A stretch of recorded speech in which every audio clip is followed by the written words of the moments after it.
Good morning and happy Micarta Monday to you. Right here I have got the Very Good Knife Co. Rogue in AEBL steel. This knife is about 8 3/8 inches overall with about a 4-inch, just under a 4-inch blade. This one has Python micarta scales.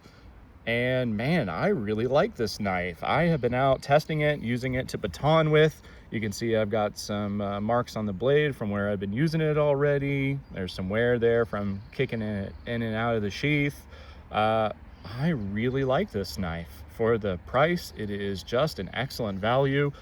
Everything about this knife is very well done. The handle is super comfortable. I really like how deep your finger groove here goes. You're gonna get a really snug grip with no lack of, handle retention. You're not gonna slide up on that blade. That's one of the things that I really like in my knives. I like a nice guard so that if I'm using it and I have to push, then I'm not gonna slide up on that blade. It does have a small sharpening choil here, which is going to give you a nice long life on that blade as you sharpen it. It is a full flat ground blade.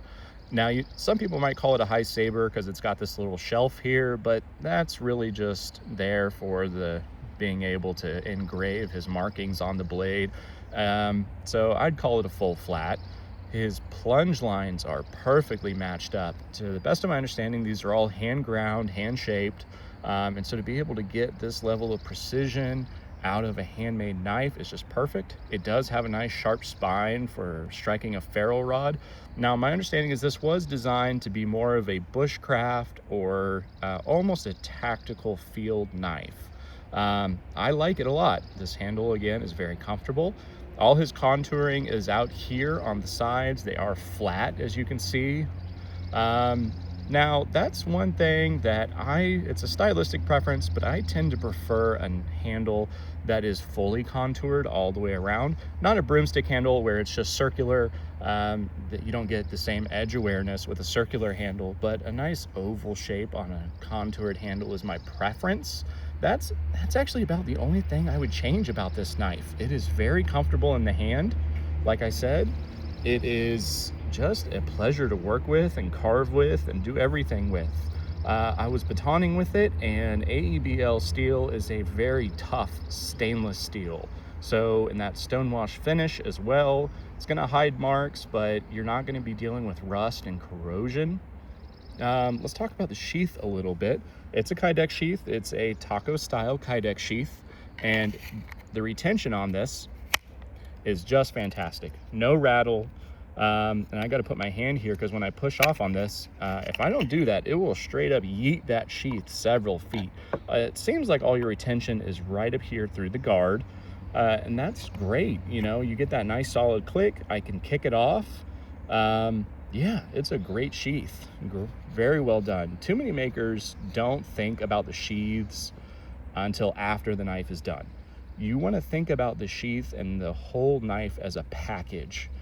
Because if you're not carrying it, if it's not a pleasure to wear, then you're not going to use it. So, little tip for makers, think about the knife and sheath as a complete package. Now, the only thing that I would change about the sheath is I prefer a clip, like a clip plate or even a tech lock style, to be able to wear. I wear my knives on my left hip, actually. And so I prefer to wear them vertically, left hip. And with the included soft loop, I have yet to find a way. Maybe I'm just dumb, but I haven't been able to do that yet. The one I found out when I was wearing it, scout style, it does want to kind of cant. You can see it's doing it already. That handle weight does want to kind of pull it down. So if you're like me and you like wearing these horizontally on your belt, I would just invest in a tech lock or something like that to throw on there. But all in all, man, what a great knife. My impressions and my use on this knife have just been fantastic. Nothing that I can really say other than those two small stylistic details that are just, nothing that's going to ruin it. It's very well done, very well executed. So I enjoy this knife. I'm looking forward to using it camping and even maybe doing some hunting and fishing with it. It's small enough that I can use it for those purposes as well. So again, guys, this was the Very Good Knife Co. Rogue, and I hope you have a great day.